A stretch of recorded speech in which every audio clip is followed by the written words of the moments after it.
Hello दोस्तों, जय हिंद। आज फिर आपका दोस्त चैन सिंह खरियाल, आर्मी रिटायर्ड, एक वीडियो पेश कर रहा हूँ 26 जुलाई के उपलक्ष्य में। मेरे दोस्तों, सबसे पहले मैं भगवान से दुआ करता हूँ कि आप हमेशा हमेशा के लिए स्वस्थ और सुखी रहें। अभी हम बात करते हैं कारगिल ऑपरेशन के बारे में। कारगिल ऑपरेशन का दूसरा नाम विजय ऑपरेशन दिया गया। हर दिन एक साल के बाद याद आता है, वो है 26 जुलाई। वैसे तो मुझे यकीन है कि आप सब इस इतिहास को भली भांति जानते होंगे। कौन कौन हमारे वीर जवान योद्धा जिन्होंने अपनी जान को कुर्बान करके देश की रक्षा की है और क्यों करनी पड़ी। आपको पता है कि ऐसी क्लिप्स बॉर्डर एरिया में जहाँ 12 महीने काटने मुश्किल होते हैं, स्नोफॉल होता है, ऐसे पोस्टों को भारी बर्फबारी के दिनों में छोड़ दिया जाता है। लेकिन हमारा कारगिल से होता हुआ लेह लद्दाख जाने वाला रोड उस पहाड़ी के ऑब्जर्वेशन में था जहाँ हमारी पोस्ट थी। उस पोस्ट का नाम टाइगर हिल कहलाता है।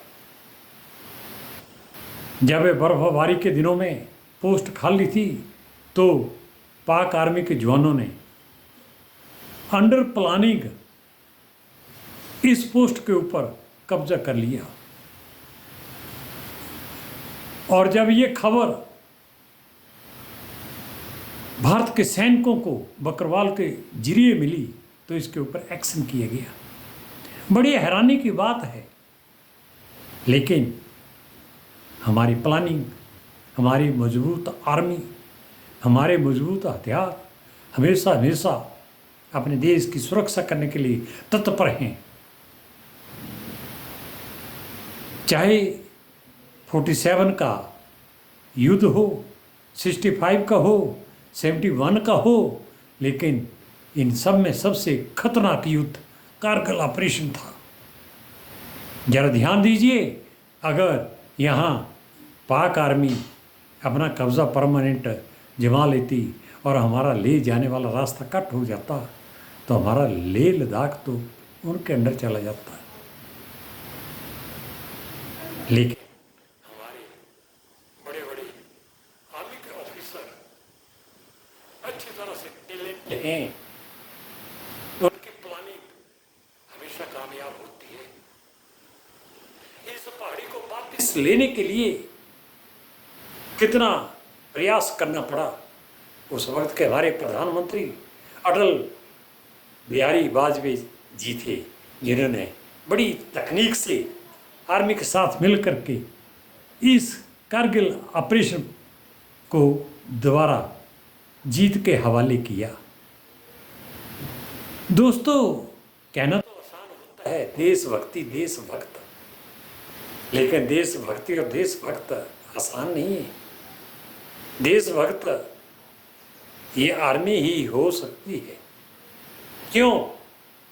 देशभक्त बनने के लिए हम जवानों को किस तरह से, किन हालतों में, किस किस प्रकार की सख्त ट्रेनिंग के जरिए अपने आप को ढालना पड़ता है, ये हर कोई नहीं कर सकता है।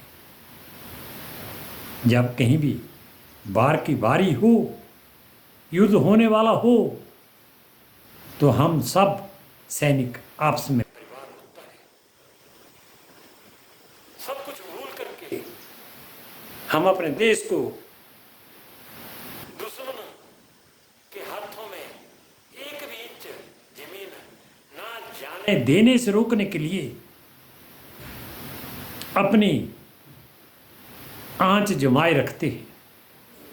इसी का नाम तो फौज है। हमें गर्व है, दुनिया के अंदर हमारी फौज का चौथा नाम है। ताकतवर फौज है, मिलकर के काम करते हैं। इस पहाड़ी पर फतह पाने के लिए चढ़ना, हरकत करना बहुत ही मुश्किल था। सिर्फ रात के वक्त अंधेरी रातों में टाइम चुना जाता था और फिर मूवमेंट की जाती थी। कैसे कैसे हमारे वो जवान इस चढ़ाई को चढ़ते हुए, जोखिम उठाते हुए, तकलीफें उठाते हुए, जाने गंवाते हुए कैसे ऊपर तक पहुंचे और भारी बम्बारमेंट करके पाक आर्मी के सैनिकों को वहां से खदेड़ दिया। और भी सच्चाई के सबूत चाहिए तो अभी तक भी हमारे सूबेदार मेजर योगेंद्र पाल ग्रेनेडियर्स के जीता जागता सबूत है, जिन्होंने इस ऑपरेशन में परम वीर चक्र हासिल किया।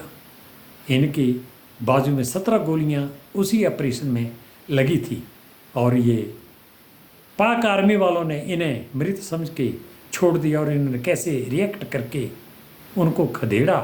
लास्ट में अपने ट्रुप में एक सेक्शन में यही बचे हुए थे और कैसे अपने आप को जिंदा रख करके वहाँ से शिफ्ट करके नीचे आकर के अपने एरियर के जवानों से मिले। बड़ा गर्व होता है ऐसे सैनिकों के ऊपर। इनको बोलते हैं देशभक्त और देशभक्तों की देशभक्ति। एग्जाम्पल है कैप्टन कालिया जी, कैप्टन बत्रा जी, जिन्होंने अपनी जान गंवाई लेकिन अपने दृढ़ निश्चय से हमेशा दूसरों के साथ आमना सामना करने में अग्रसर रहे। मेरे दोस्तों, कभी मत भूलो 26 जुलाई का दिन हमें सब मिलकर के इन वीर जवानों को नमन करना चाहिए। मेरे देशवासियों, अगर स्कूलों में 26 जुलाई को छोटे छोटे फंक्शन किए जाएं, इस बहादुरी के सबूत दिए जाए तो हमारी आने वाली पीढ़ी स्कूल से ही बच्चे देशभक्ति की भावना अपने मन में जागृत कर सकते हैं। सन 71 की लड़ाई के बाद मुझे अच्छी तरह से याद है, स्कूलों में बड़े अच्छे अच्छे फंक्शन किए जाते थे, गाने गाए जाते थे देशभक्ति के, जो कि हमारे दिल को छूते थे। तो अभी भी वैसा करना चाहिए। जिन वीर जवानों ने अपने प्राण न्यौछावर किए और देश की रक्षा की और उस सबसे ऊंची पहाड़ी टाइगर हिल पर कब्जा हासिल किया, झंडा फहराया देश का, बड़ा अभिमान है, बड़ा मान है। तो हमेशा इन लोगों को याद रखें। धन्यवाद। अगर आपको अच्छा लगा, सहमत हैं देशभक्ति और देशभक्त से और सेना के काम से खुश हैं, तो ज़रूर कमेंट करें। मैं आपके कमेंट का इंतज़ार करता रहूँगा। दोबारा फिर चैन सिंह खरियाल जल्दी ही वीडियो के माध्यम से आपसे मिलेगा। ओके, धन्यवाद।